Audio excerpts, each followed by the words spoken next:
ರಾಯಸ್ಪೋಷಾಯ ತ್ರಿಪದಿ ಭವ ಸಾ ಮಾಮನುವ್ರತಾ ಭವ ಪುತ್ರಾನ್ ವಿದಾವಹೈ ಬಹೂನ್ ತೇ ಸಂತುಜರದಷ್ಟಯಃ. ಈ ಮೂರನೇ ಹೆಜ್ಜೆಯನ್ನು ಇಡೋದ್ರಿಂದ ಸಂಪತ್ತುಗಳನ್ನು ನಾನು ಸಂಪಾದನೆ ಮಾಡ್ತೇನೆ, ಆ ಸಂಪತ್ತನ್ನು ಇನ್ನು ರಕ್ಷಿಸು ಅಂತೇಳಿ ಕೇಳ್ತಾ ಇದ್ದಾರೆ. ಈಗ ನೋಡಿ ಸರ್ ಮುಖವ. Okay okay. ಅಂದರೆ ಸರ್ವೇ ಸಾಧಾರಣವಾಗಿ ಗಂಡು ಮಕ್ಕಳಿಗಳಿಗೆ ಸಂಪತ್ತನ್ನು ರಕ್ಷಣೆ ಮಾಡ್ಕೊಳ್ಳೋದು ಗೊತ್ತಿರೋದಿಲ್ಲ, ಪ್ರಕೃತಿ ಆ ಬುದ್ಧಿ ಕೊಟ್ಟಿಲ್ಲ. ಒಂದು ಕಡೆ ಹೋಗೋಣ ಕಾಫಿ ಕುಡ್ಕೊಂಬರೋಣ ಅಂತಂದರೆ ಇವರು ಕಾಫಿಯೊಂದೇ ಕೊಡಿಸಲ್ಲ, ಜೊತೆ ಸ್ನ್ಯಾಕ್ಸು ಕೊಡಿಸ್ತಾರೆ.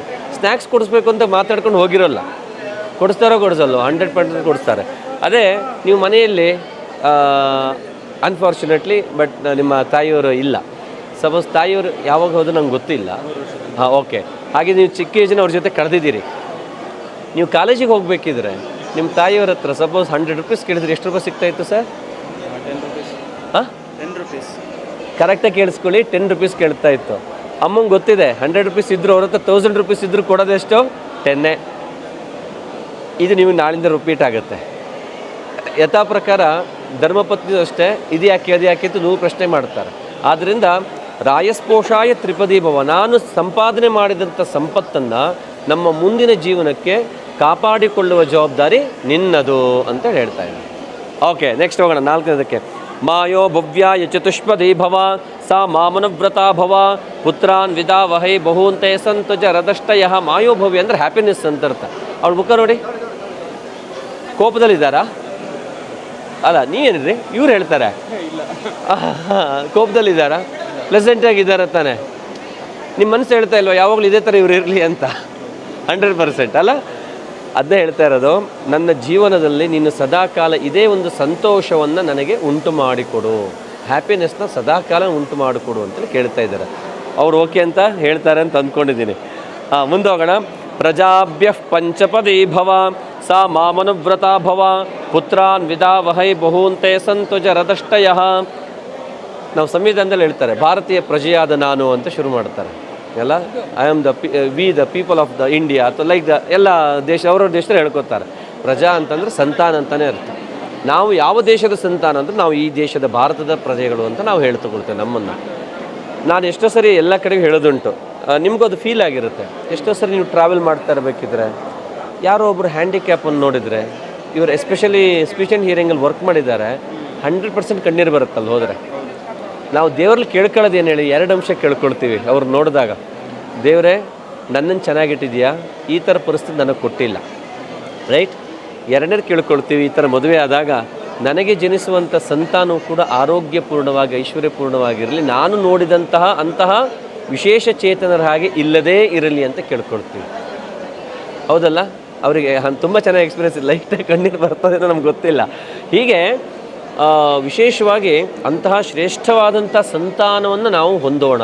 ಹೇಗೆ ಅಂತಂದರೆ, ನಮ್ಮ ಅಜ್ಜ ಮುತ್ತಜ್ಜ ತಂದೆ ತಾಯಿಗಳು ಹೇಗೆ ಹಲವು ಸಂವತ್ಸರಗಳನ್ನು ಕಳೆದುಕೊಂಡು ಹೋದರೋ ಅದಕ್ಕಿಂತ ಹೆಚ್ಚಿನದಾದಂಥ ಸಂವತ್ಸರಗಳನ್ನು ಕಳೆಯುವಂಥ ವರ್ಷಗಳನ್ನು ಕಳೆಯುವಂತಹ ನಮಗಿಂತ ಹೆಚ್ಚು ಸಾಧನೆಯನ್ನು ಮಾಡ್ತಕ್ಕಂಥ ಸಂತಾನಗಳನ್ನು ನಾವು ಹೊಂದೋಣ. ಅವು ಎಷ್ಟು? ಎಲ್ಲ ಪ್ಲೂರಲಲ್ಲಿದೆ. ಸಂತಾನ ಪುತ್ರಾನ್ ವಿದಾವಹೈ ಬಹೂನ್, ಹಲವು ಸಂತಾನಗಳನ್ನು ನಾವು ಹೊಂದೋಣ ಅಂತ ಹೇಳಲ್ಪಡುತ್ತೆ. ಮುಂದಿನ ಸಜ್ಜೆ ಹೇಳಿ. ಋತುಭ್ಯ ಷಟ್ಪದಿ ಭವ ಸಾ ಮಾಮನುವ್ರತಾ ಭವ ಪುತ್ರಾನ್ ವಿದಾವಹೈ ಬಹೂನ್ ತೇ ಸಂತುಜ ರದಷ್ಟಯಃ.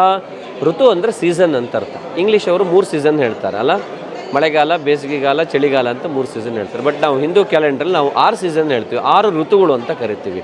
8% ಶರದ್ ಋತು ಅಂತ ಇದೆ. ಹೀಗೆ ವಸಂತ ಋತುವಿನಿಂದ ಪ್ರಾರಂಭಿಸಿ ಶಿಶಿರ ಋತುವಿನವರೆಗೆ ಒಟ್ಟು 6 ಋತುಗಳು ಒಂದು ವರ್ಷದಲ್ಲಿ. ಅವ್ರ ಮುಖ ನೋಡಿ ಹೇಗಿದ್ದಾರೆ.